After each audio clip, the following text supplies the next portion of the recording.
Okay, so here is the page for the Algebra 1 test corrections. The first problem here shows a graph with these points here. So the first question we want to ask from these down here is it discrete or continuous? And since these are dots, it's discrete. And B says continuous, so we're going to mark that out. And also D is continuous. We're going to knock that out because this is obviously not continuous. So both of these say is a function, A and C, so that doesn't help. It is discrete, and C is also discrete. So we get down to something here where we basically have minimum and maximum.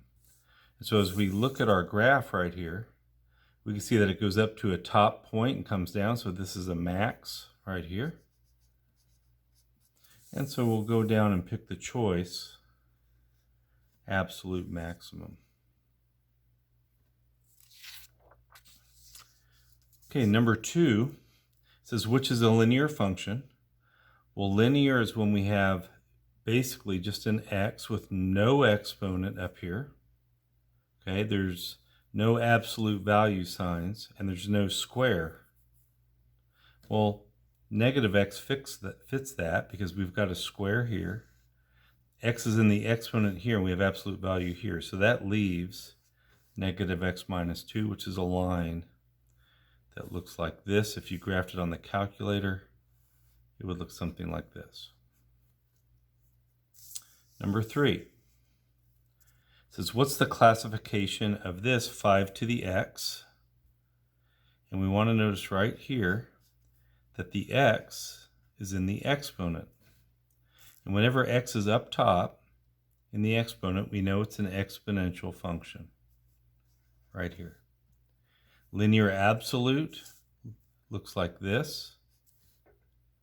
Quadratic looks like this. And linear is just an x. But here with 5 to the x is in the exponent. So it's none of these here. Number 4. This is a word problem. It says that Grissom draws different sized spheres in a notebook. And you notice there's a relationship between volume and the length of the diameter. And what's the independent quantity? Well, if you have a sphere with your diameter, as this diameter gets bigger, the volume gets larger. And so basically the volume depends on diameter. So volume depends on diameter. So diameter is independent because you could choose any diameter and get your volume. So we're going to go B. The cost of the notebook has nothing to do with the problem. And the number he draws has nothing to do with the problem. So really it's a choice between B and C. Number 5. So Sarah drives to the grocery store. She was at the grocery store several minutes, and then she drove back to her house. And this graph shows the relationship. So you can see that she's driving here, and this is our time in minutes. This is how far she is from the house. When she gets to the store, she's not moving any farther from the house. And then she gets back in the car, and she drives back home and gets closer. But what this is really asking is, what's the dependent quantity? Well, we know x is always independent, and y is always dependent. And so if we're looking for the dependent quantity, it's this label right here, distance from Sarah's house. So we're going to choose D.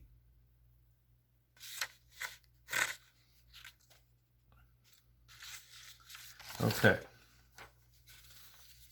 Now we have number 6. It says, which is quadratic? And we know quadratic has an x with a 2 in the exponent. And so as we look through here, this negative 3 does not have a 2 in the exponent. This one does here.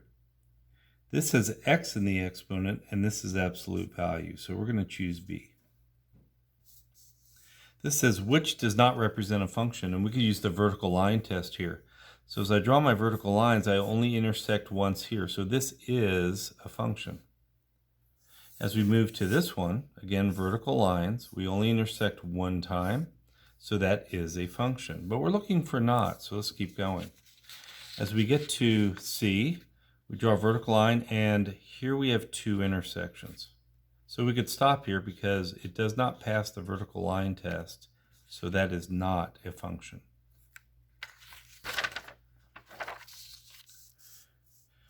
Number 8, which of the following descriptions is not true of exponential functions? So if we draw our little exponential, it kind of looks like this. It's a curve, and it just goes up one way. And this says has the absolute minimum. Well, I don't know much about that, so let's move on to these next one. This says it increases or decreases. Well, this is always increasing, so that checks. That's true. So I'll put a T there. This says its graph is a smooth curve, which this is. That's true. And D says it could be discrete or continuous, which is true, because discrete would just look like this with our dots. So that's true. So going back to A, this does not have an absolute minimum because it keeps decreasing and decreasing over time. So this is the false one, A. Okay, looking at number 9. Which best describes this function? Well, if you graph this on the calculator, this 2/3 x minus 2, we have a y-intercept of -2 right here.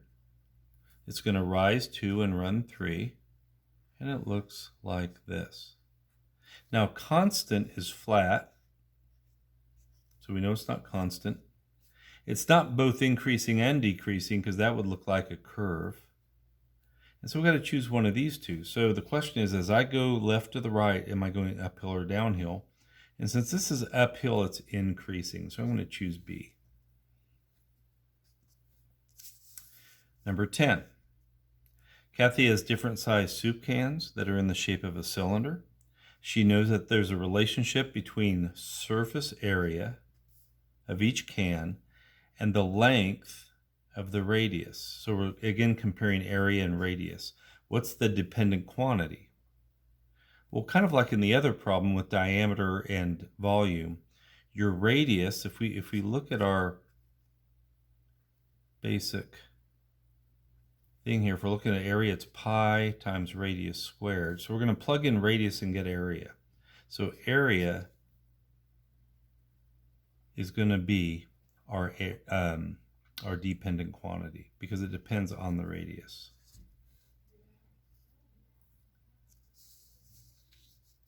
Okay, which situation does not represent a function? So 6 to the x, well, that's exponential function. So we know that is a function, and we're looking for a not. X squared we know is a function, so we know that that doesn't work there. And this y is the absolute value is a function that kind of looks like this. So we know that's not it. But here we have x equals -6. So if we graph that, we go to -6 right here, and it's a line straight up and down. Well, this can't pass the vertical line test because it is a vertical line. It has infinitely many points of contact. So x, that vertical line, -6, is not a function. Number 12, which statement about this function, the absolute value of x, is true? Well, if we look at this, again, it's the questions are absolute minimum, absolute maximum. It has both minimum and maximum. Well, that's impossible. It can't have an absolute minimum and an absolute maximum. It has to have one or the other. It has neither. Well, we know absolute value is either shaped like this or like this. So it's going to have a min or a max. So which one is it? Well, with this negative in front, we know it points down. And so it has the absolute maximum. Which of the following is exponential? Well, it's always exponential when our x is in the exponent. So we want to look for x up top here. Well, here this is x to the first, so that's linear. This was x squared, that doesn't work. Oh, here x right here is in the exponent, so I'm going to choose C. And that's our exponential value. Number 14, we have a graph. Okay, right, like this. Okay, we can see if we choose the continuous or discrete. Well, this is continuous because we don't have separate dots. So if I have a description here that says discrete, I'm going to cross it out. Because we know it's continuous. So we got continuous, continuous. We have is a function, so there's no distinction there. These are both decreasing, so there's no distinction. So our choices are basically, is this exponential or absolute value function? And absolute value is a v. And that doesn't look like a v because it continues to decrease. It does look exponential. So I'm going to choose B.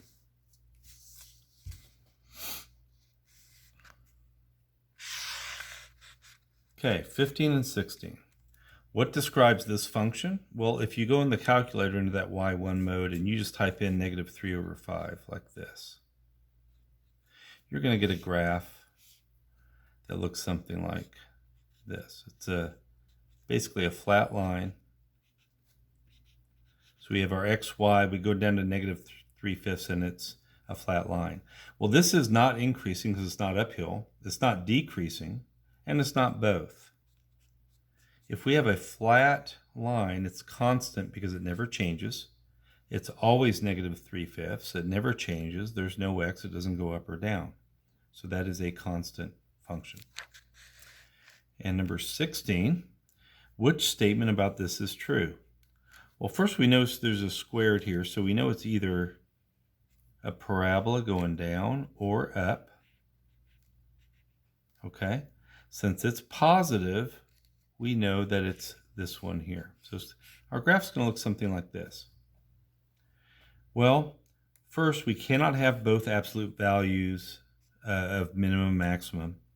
We know it has at least one min or max, so these two are just answers that don't mean much at all. We have to choose between maximum and minimum. Since it's positive and we have this valley here, this point is at the low point. It's a minimum, so we're going to choose A.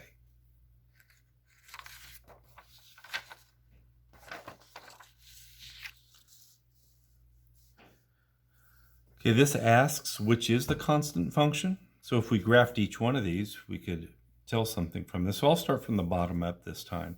If I graph this absolute value, I get a V. Well, that's not very constant because it goes down and goes up. 5x, if I graphed, I would get an increasing line. So that's not it. The 3x squared we know is a parabola, and that's not constant. But if I graph this f of x equals -1, like this, then we're down here at -1 and we have a flat line graph like this, and that is a constant function. So what's the classification of this? Again, we look to this exponent. It's a 2, and anytime we have a squared, it's a quadratic function. Again, absolute value has the brackets like this. Exponential has x in the exponent, and linear just has a plain old x. So none of those work. You've got to look for this exponent to see what's going on there.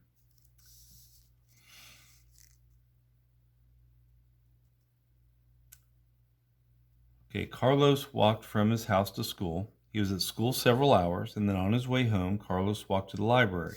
So as we see this, he's walking to school here. This is time at school because he doesn't get closer to home. He starts to come home, stops at the library, and then he's at the library. He doesn't change distance. And then he walks back home. And this says, what is the independent quantity? Well, we know independent is x, so it's time, and we choose C.